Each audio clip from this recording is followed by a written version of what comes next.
Bonjour chers amis, je suis Ibris Kamdem, consultant comptable et fiscal, formateur sur les produits CLCH. Aujourd'hui, je vais vous parler du calcul de retenue fiscale sur salaire en Côte d'Ivoire. Je vais vous montrer comment on calcule la retenue fiscale sur les salaires du personnel en Côte d'Ivoire. Bien, chers amis, de quelle retenue s'agit-il concrètement? Il s'agit en fait de l'impôt sur le traitement des salaires ITS. Il s'agit également de la contribution nationale. Il s'agit également de la contribution nationale de solidarité ainsi que de l'impôt général sur le revenu, l'IGR. Donc voilà les retenues fiscales à opérer sur les salaires du personnel en Côte d'Ivoire, chers amis. Maintenant, la question est celle de savoir comment se calculent ces retenues fiscales. C'est ça que je vais éplucher dans le cadre de cette vidéo, chers amis. Bien. Notons qu'en marge de ces retenues fiscales, l'employeur doit également reverser au Fonds de développement et de la formation professionnelle les retenues, à savoir la taxe les retenues des taxes d'apprentissage et les retenues des taxes sur la formation professionnelle continue. Donc, de manière plus simple, la retenue des taxes d'apprentissage à reverser au Fonds de développement et de la formation professionnelle en Côte d'Ivoire. Son taux est de 0,4%. 0,4%. Et la retenue des taxes de formation professionnelle continue, son taux est de 1,2% du salaire imposable. Bref, ceci n'est qu'une parenthèse. L'objet principal de notre vidéo est le calcul des retenues fiscales, à savoir l'ITS, la CN, la CNS et l'IGR. Bien, chers amis, je vais donc commencer par le calcul de l'ITS. L'ITS, c'est l'impôt sur le traitement des salaires. C'est un impôt qui est établi sur les revenus provenant des traitements publics et privés, des soldes, des indemnités et émoluments, des salaires, des pensions et des rentes viagères. Pour le calcul de l'impôt, toute fraction de revenus annuels n'excédant pas 1000 francs est négligée. Le taux applicable au revenu net annuel imposable est fixé à 1,5%. Cas pratique. Madame Tala a un salaire mensuel brut imposable de 542 850. Quel est le montant de l'ITS qu'elle supportera? C'est la question, chers amis. Donc, pour le calcul de son ITS, vous devez prendre donc son salaire brut. Vous devez en fait appliquer une réduction de 20% sur son salaire brut. C'est ça que je vais appeler le salaire imposable. Donc, vous faites 542 850 moins 20% de 542 850. Ou bien vous faites 542 850 fois 80% pour obtenir la fraction imposable. Et sur cette fraction imposable, vous appliquez 1,5%. Vous voyez un peu, c'est ça qui vous donne 6514, qui est le montant de l'ITS. Néanmoins, chers amis, vous avez également une deuxième méthode. Vous pouvez également calculer d'une deuxième façon. C'est-à-dire que vous prenez le montant brut imposable que voici, vous appliquez seulement 1,2%. Donc 542 850 fois 1,2%, 6514. Donc il y a deux façons de calculer. L'ITS en Côte d'Ivoire. Pour obtenir donc l'ITS en Côte d'Ivoire, qu'est-ce que vous faites, chers amis? Vous prenez le salaire brut imposable. Vous appliquez un abattement. Ou bien vous appliquez 1,5% sur le salaire brut imposable après un abattement de 20%. Vous voyez, voici la première méthode. C'est ça qui a été appliqué. Ou bien vous prenez simplement le salaire brut imposable, vous appliquez 1,2%. Essentiellement, ça vous donnera le même montant. Donc voilà comment vous calculez l'ITS en Côte d'Ivoire, chers amis. Et lorsqu'on dit salaire brut imposable, ça veut dire par exemple le salaire brut moins les éléments à caractère de remboursement des frais, tels que les indemnités de transport, de représentation, et bien d'autres. Bien. Je passe à la contribution nationale. La contribution nationale est l'impôt prélevé à la source par l'employeur. Bon, avant de revenir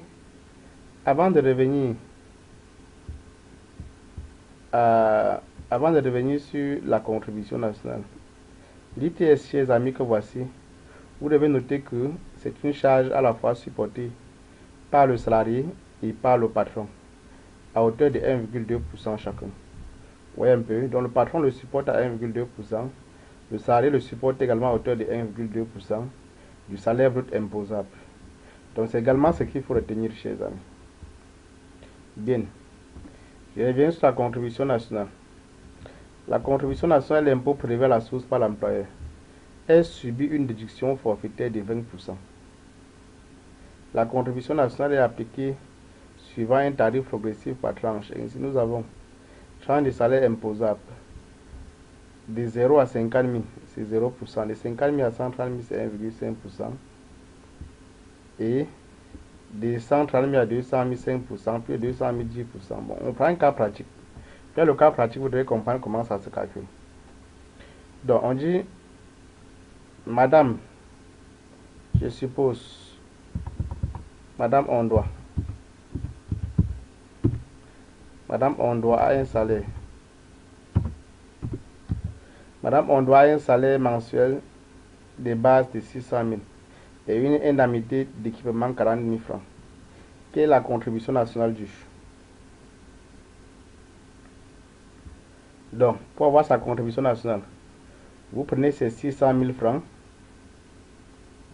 qui est le salaire de base, et une indemnité d'équipement. Vous ajoutez l'indemnité d'équipement de 40 000 francs pour obtenir son salaire imposable. Donc, vous avez 640 000 francs qui est son salaire imposable.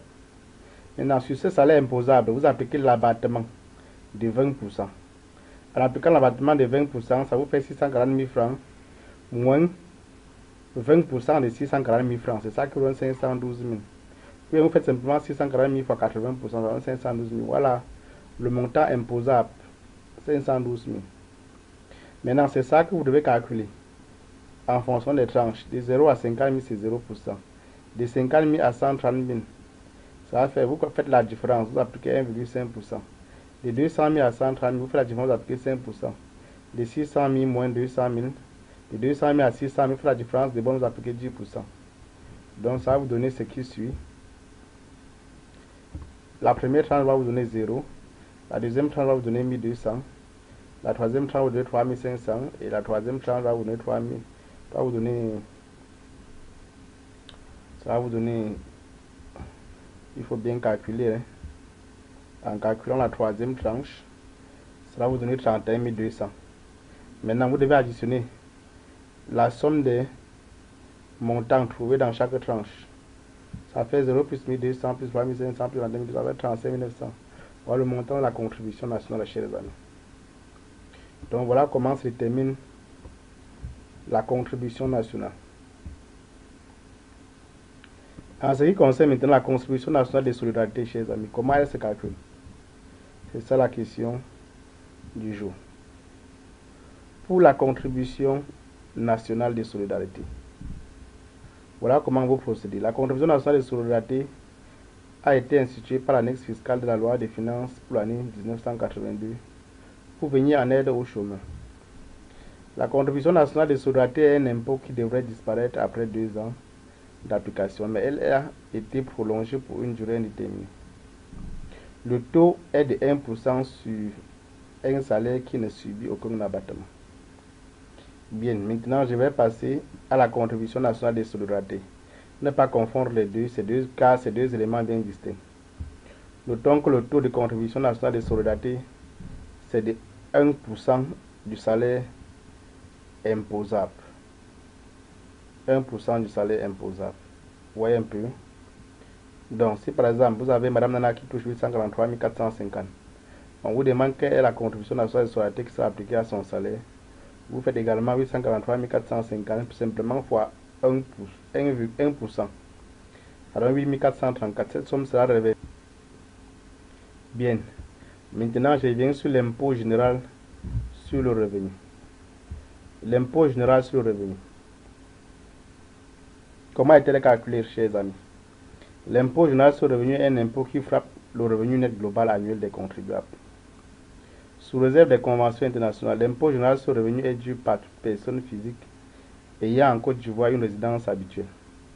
Pour calculer l'IGR, il faudrait déterminer le revenu R, le quotient familial et connaître la formule correspondante. Donc, voilà le principe.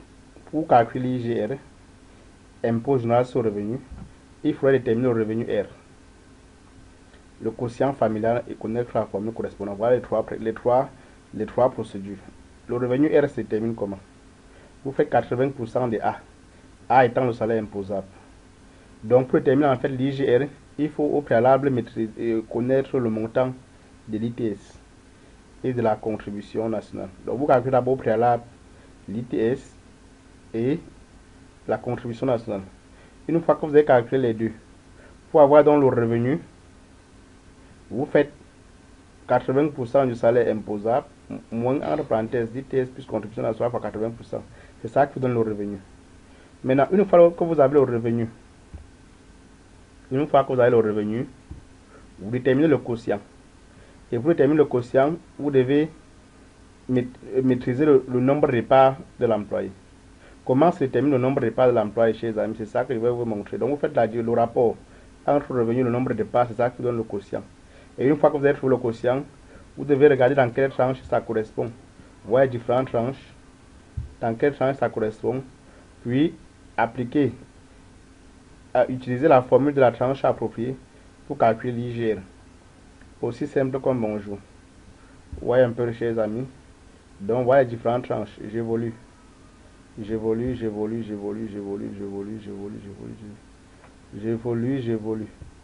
Donc, c'est ça. Donc, pour le nombre de parts, vous devez savoir que célibataire, divorcé ou veuf. Célibataire, divorcé ou veuf, sans enfant à charge. Le nombre de parts, c'est 1. Marié sans enfant à charge. Le nombre de parts, c'est 2. Célibataire ayant un enfant en charge. Le nombre de parts, c'est 2. Marié ou veuf ayant un enfant en charge. Le nombre de parts, c'est 2,5. Célibataire ou divorcé ayant 2 enfants en charge. Le nombre de parts, c'est 2,5. Marié ou veuf ayant 2 enfants en charge. Le nombre de parts, c'est 3. Célibataire. Donc, en fait, voilà le tableau pour déterminer le nombre de parts.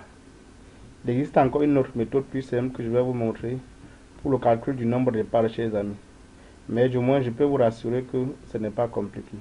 Donc, une fois que vous avez le nombre de parts déterminé, vous prenez donc le nombre de parts. Vous prenez donc ce nombre de parts, chers amis. Vous vous servez du revenu déterminé et du nombre de parts pour déterminer le quotient Q. Très important. Donc, ce quotient, vous faites le revenu divisé par le nombre de parts. C'est ça qui vous donne le quotient. Vous regardez dans quel intervalle ça correspond. Puisque je suppose que, par exemple, lorsque vous faites ce rapport, le quotient est compris, par exemple, entre 220 000 et 389 000. Vous voyez un peu. Là, le revenu étant connu et le nombre de parts étant connu, vous appliquez simplement revenu fois 35 sur 135, moins 24 306 fois nombre de parts. C'est ça qui va vous donner l'IGR. Donc voilà comment vous déterminez l'IGR, chers amis. Notons que l'IGR est une charge exclusivement à la charge du salarié. Vous comprenez, chers amis? C'est une charge exclusivement à la charge du salarié. Le patron ne supporte pas l'IGR. Donc voilà comment vous calculez étape par étape l'impôt sur les retenues fiscales sur salaire en Côte d'Ivoire. Donc je pense que vous avez compris comment déterminer l'impôt sur le traitement des salaires, l'ITS, la contribution nationale de solidarité, l'impôt général sur le revenu. Je vous ai montré. Maintenant, pour la synthèse, l'impôt général sur le traitement des salaires, l'ITS, est à la fois supporté par le salarié et le patron à hauteur de 1,2% chacun. du salaire imposable. La contribution nationale, elle se calcule en cascade. La contribution nationale de solidarité se calcule, c'est 1% du salaire imposable. Et l'impôt général sur le revenu, l'IGR, je vous ai montré. Ici sont les retenues fiscales. Maintenant, en ce qui concerne la taxe d'apprentissage et la taxe de formation professionnelle continue, ici sont les revenus supportés exclusivement par les retenues supportées exclusivement par le patron. Le taux de la taxe d'apprentissage, c'est 0,4% du salaire imposable, et celui de la taxe professionnelle, c'est 1,2% du salaire imposable à reverser au fonds de développement de la formation professionnelle et supporté uniquement par le patron. L'impôt général sur le revenu supporté par le salarié, la TS ou bien l'impôt sur le traitement des salaires supporté par l'employeur et l'employé à hauteur de 1,2% du salaire imposable chacun. Merci chers amis. Dans la prochaine vidéo, je vais vous parler du calcul des retenues sociales en Côte d'Ivoire. Merci.